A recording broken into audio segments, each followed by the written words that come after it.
यह कथा उस अनादिकाल की है जब न समय था, न दिशा थी, न आकाश था और न ही पाताल, न देवगण थे और न ही दानव। केवल एक असीम शून्य विद्यमान था और उस शून्य में स्थित था निर्गुण निराकार ब्रह्म स्वरूप। उसी परम शून्य से प्रकट हुए स्वयंभू भगवान महादेव, महादेव के तेज से उत्पन्न हुए भगवान विष्णु और उनकी नाभि कमल से प्रकट हुए ब्रह्मदेव। सहस्त्रों वर्षों तक ब्रह्मा और विष्णु योग निद्रा में लीन रहे। जब दोनों देवताओं ने अपने नेत्र खोले और एक दूसरे को देखा तो उनके मन में प्रश्न उठा, हम दोनों में से श्रेष्ठ कौन है? किसका स्थान सबसे ऊंचा है? कौन अधिक पूजनीय है? धीरे धीरे यह प्रश्न विवाद में बदल गया। ब्रह्मा जी के स्वर में अहंकार समा गया। उन्होंने गर्व से कहा, मैं ही सृष्टि का कर्ता हूं, मैं ही सर्वश्रेष्ठ हूं। उनके वचनों से अहंकार की अग्नि प्रकट हुई, किंतु भगवान विष्णु शांत भाव से मुस्कुराए और बोले, हे ब्रह्मदेव, आप मेरी नाभि कमल से प्रकट हुए हैं। आपका आधार मैं हूं, मैं ही आदि पुरुष हूं, सनातन तत्व हूं। ब्रह्मा और विष्णु का यह विवाद लगातार गहराता गया। उनकी वाणी से उत्पन्न कंपन ने समस्त ब्रह्मांड को हिला दिया और हर कोने में अशांति फैल गई।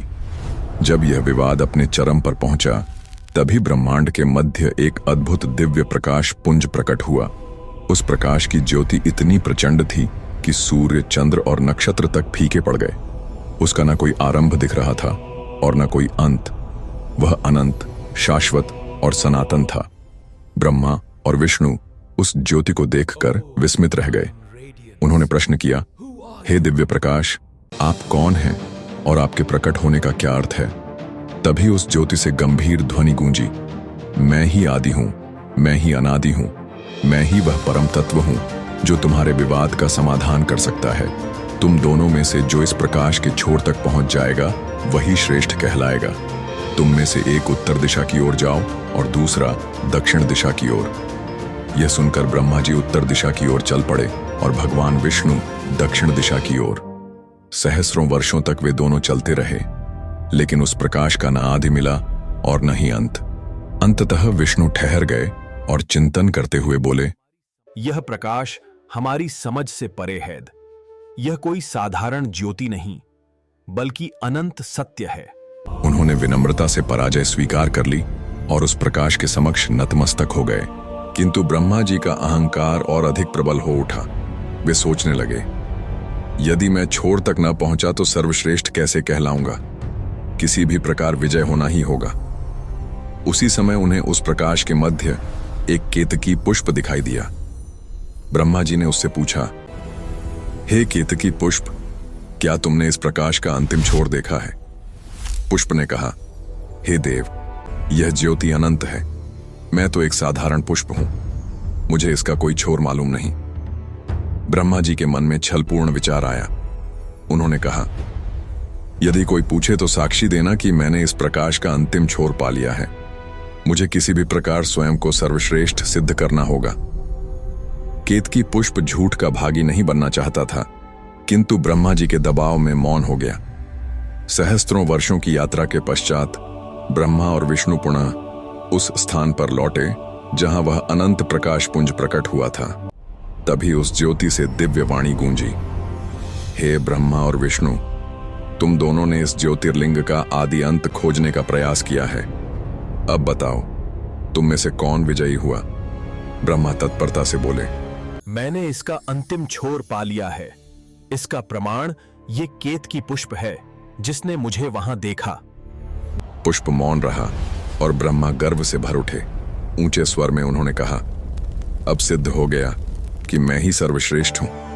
भगवान विष्णु मौन और शांत बने रहे। वे सत्य जानते थे, किंतु ब्रह्मा जी का खंडन किए बिना विनम्रता से सिर झुका लिया। तभी उस प्रकाश पुंज से प्रचंड स्वर गूंजा, यह असत्य है। इस ज्योतिर्लिंग का न आदि है और न अंत। यह अनंत और सनातन है। ब्रह्मा, तुमने छलपूर्वक केतकी को झूठा साक्षी बनाया और सत्य को विकृत कर दिया। यह महान अपराध है, इसलिए तुम्हें श्राप है। तुम सृष्टि करते रहोगे, परंतु किसी भी लोक में तुम्हारी पूजा नहीं होगी। न तुम्हारे लिए कोई मंदिर बनेगा और न ही तुम्हारी आराधना की जाएगी। हे पुष्प, तुम निर्मलता और पवित्रता के प्रतीक थे, परंतु तुमने असत्य का साथ दिया, इसीलिए मेरी पूजा में कभी स्वीकार नहीं किए जाओगे। उस ज्योति से वाणी गूंजी और श्राप दिया गया। ब्रह्मा जी मौन हो गए। उनके भीतर अपराध बोध का भाव जागा, किंतु साथ ही उनका अहंकार अब भी शांत नहीं हुआ। भगवान विष्णु, जिन्होंने सत्य का पालन किया था, विनम्र भाव से ज्योति के सामने नतमस्तक हो गए। तभी वह अनंत प्रकाश और अधिक प्रखर हुआ। उसकी तेजस्विता असहनीय हो गई और उसी से प्रकट हुए देवाधिदेव महादेव। उनका रूप अद्भुत और दिव्य था। जटाएं बिखरी हुई थीं, नेत्र क्रोध से लाल अग्नि के समान धधक रहे थे। उनकी गर्जना से संपूर्ण ब्रह्मांड कांप उठा। यह वही प्रथम क्षण था जब निराकार महादेव ने साकार रूप धारण किया। महादेव को देखकर ब्रह्मा और विष्णु दोनों विस्मित और भयभीत हो उठे। वे समझ गए कि यही परम तत्व हैं, यही अनादि और अनंत हैं। परंतु ब्रह्मा जी का पंचम मुख अहंकार से भरा हुआ था। वह निरंतर असत्य बोलकर महादेव की अवहेलना कर रहा था। यह देखकर महादेव का क्रोध और प्रबल हो गया। उनके मस्तक से अग्निज्वाला प्रकट हुई और उसी से जन्म हुआ काल भैरव का, महादेव के उग्रतम स्वरूप का। काल भैरव का शरीर घोर अंधकार के समान काला था। गले में मुंडमाला थी, हाथों में त्रिशूल और खड्ग। उनकी आंखें प्रज्वलित अंगारों की तरह दहक रही थीं। उन्होंने बिना विलंब किए अपने प्रचंड खड्ग से ब्रह्मा के उस पंचम मुख का संहार कर दिया, जो अहंकार और असत्य का प्रतीक था। जैसे ही पंचम मुख भूमि पर गिरा, संपूर्ण सृष्टि कांप उठी। आकाश में गर्जना गूंजी और देवता, आर्षि सभी भयभीत हो गए। परंतु इस घटना से एक और परिणाम निकला। ब्रह्मा देव को ब्राह्मण माना जाता है और उनके मुख का संहार करने से काल भैरव पर ब्रह्म हत्या का पाप चिपक गया। यह पाप इतना भयंकर था कि ब्रह्मा का वह कटा हुआ मुख कपाल बनकर भैरव के बाएं हाथ से लटक गया।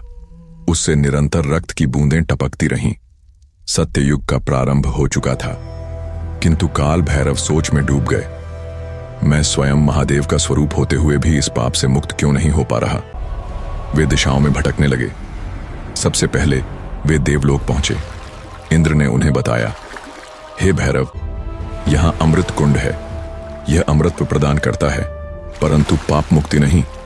भैरव ने वहां स्नान किया, किंतु कपाल उनसे नहीं छूटा। फिर वे नागलोक पहुंचे। वहां वासुकी ने उन्हें रसातल का मार्ग दिखाया, परंतु वहां भी पाप का बोझ जस का तस रहा। इसके बाद भैरव मृत्युलोक में अनेक तीर्थों की यात्रा पर निकले। वे गंगा तट पहुंचे, हिमालय की शरण में गए, रामेश्वरम और बद्रीनाथ जैसे पवित्र स्थलों पर स्नान और तप किया। हर स्थान पर उन्होंने प्रार्थना की, किंतु वह कपाल उनके हाथ से चिपका ही रहा।